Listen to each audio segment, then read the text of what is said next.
Samantala sa karagdagan pang mga balita, pag-uulat mula naman sa ating CMN roving reporter sa Mindanao. CNN Live Nation. Willie Boy Ramos, magandang araw sa iyo. Magandang araw din Ariel, magandang araw Pilipinas, mayong adlaw mga taga Mindanao.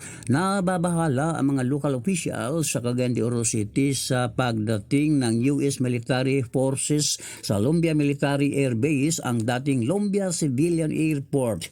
Ang pagkabahala ay bunsod na maaring gawing isang repelling station ng Estados Unidos laban sa bansang Iran, na bagamat nagpahayag na ang 4th Infantry Division na walang kinalaman ang US military deployment sa Lumbia Military Air Base sa kaguluhan sa gitnang silangan at sa West Philippine Sea, pero hindi maialis ang pangamba at pagkabahala ng mga opisyal ng siyudad at ng mga mamamayan.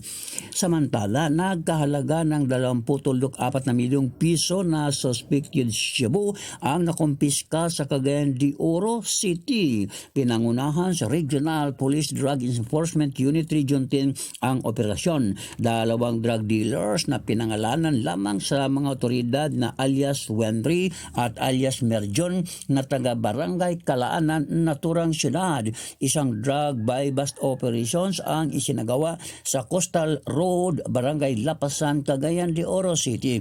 Sinabi ni Region 10 Police Regional Office Regional Director Police Brigadier General Christopher Abrahano na ang drug trading sa Northern Mindanao ay banta pa rin sa komunidad, kung kaya't nanawagan ito sa taong bayan na makiisa sa kampanya ng pulisya laban sa illegal na droga. While Ramos, CMN roving reporter ng Mindanao Radyo, Kalikasan ng City Base, nagulat ng live para sa CMN Pilipinas.